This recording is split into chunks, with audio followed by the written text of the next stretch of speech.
इस वक्त हम खड़े हैं त्रिलोकपुरी के ब्लॉक 18 में यानी 18 में, और यहाँ पे आप देख सकते हैं जो सड़क है, एक बार मैं बोलूँगा कि वो कैमरामैन से दिखाएं, ये गाजीपुर को जाती है और इस साइड जाती है नोएडा को। और सामने यहाँ पे आप देख सकते हैं कि इंद्रप्रस्थ का जो गैस का है सीएनजी पंप जो है वो सीएनजी पंप है। सीएनजी पंप के थोड़ा सा आगे इस साइड में यहाँ पे कूड़े पड़े हुए हैं तमाम, आप देख सकते हैं। ये कूड़े वहीं से आपके घरों से आते हैं।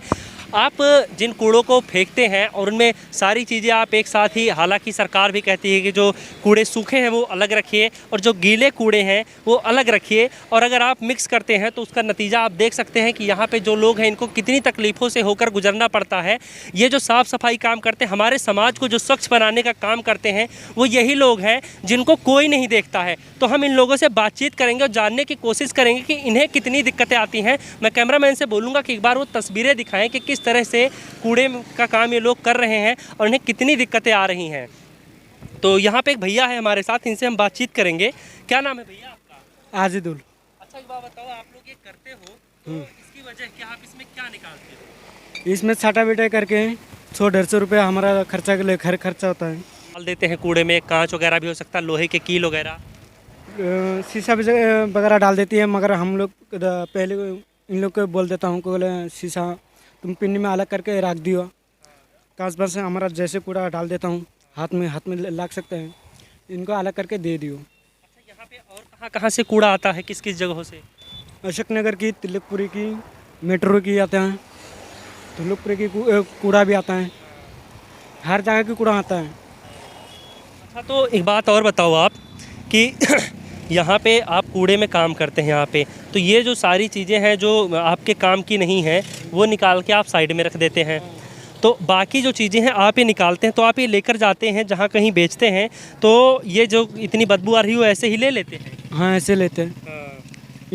इनका भी ऐसे पहले से शुरुआत हुआ ना, ऐसे करके माल लेता है। अच्छा, तो इसे कई सारी बीमारियों का होने का भी तो डर रहता है, क्योंकि इतनी सारे इसमें जीवाणु विषाणु रहते होंगे, संक्रमण का डर रहता होगा? ना ना ना, ऐसा कुछ भी नहीं है इसमें कुछ भी नहीं है, खाली कूड़ा कूड़े होती हैं। टॉयलेट वगैरह ये वगैरह कुछ नहीं होता, चुहा भी नहीं मिलता है। नहीं, इसमें से तो कितनी दुर्गंध आ रही है, कीड़े वगैरह भी होते होंगे? हाँ, कूड़े वगैरह भी होता है। 2 दिन के होता है तो कीड़े हो जाते हैं, रोज़ उठाऊंगी तो कीड़े नहीं होगा। और भी यहाँ पे कुछ लोग हैं, तो मैं उनसे बातचीत करना चाहता हूँ और मैं देखता हूँ कि इनका क्या कुछ कहना है। क्या नाम है भैया आपका? मेरा मुकेश नाम है सर। अच्छा, कितनी दिक्कत आती है जो आप कर रहे हैं इसमें? दिक्कत देख ही रहे हैं, हाँ, और क्या दिक्कत देखेंगे। तो कुछ कहना चाहेंगे आप? हम क्या कहना चाहेंगे सर। कितना मतलब यार, ये 150 रुपये के लिए इतनी ज़्यादा परेशानी, इतना ज़्यादा कष्ट उठा रहे हो?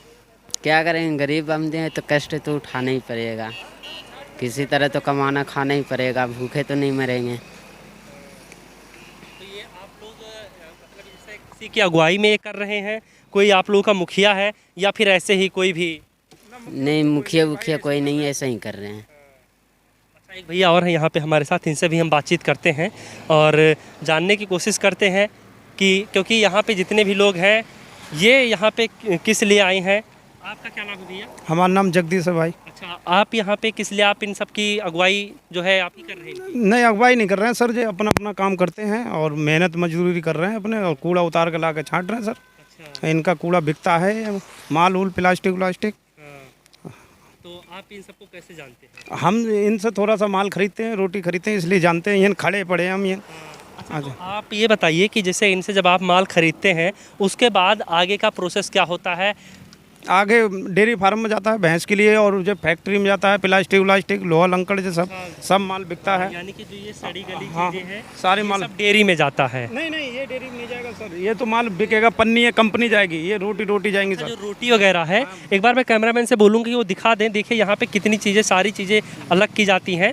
यहाँ पे ये देखिए, ये रोटी वगैरह और जो सारी चीज़ें हैं, मतलब यानी कि जो खाने वाली चीज़ें हैं आपके घरों से जो आप फेंक देते हैं वो जाता है डेयरी फार्म में। डेयरी फार्म में। अच्छा, गाय भैंस के लिए? गाय भैंस। बाकी चीज़ें जाती हैं फैक्ट्री में, और बाकी चीज़ें फैक्ट्री में जाती हैं कम।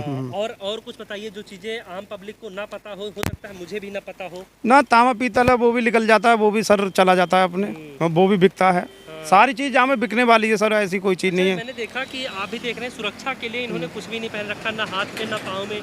तो मान लो किसी ने कोई लोहे का सामान ऐसे फेंक दिया हो तो पैर में या हाथ में चुभ जाए। सर भाई हिसाब से छांटते हैं ना, जानकारी है हिसाब से ही छांटते हैं। हाँ जानकारी है ना, भाई हिसाब से निकाल लेते हैं। पन्नी है अलग फाड़ देते हैं, अलग हिसाब से ही निकालते हैं। कोई जेतुरा या नाप सनाप हाथ डालेंगे, प्रेम से ही हाथ डाल के प्रेम से ही निकालते हैं।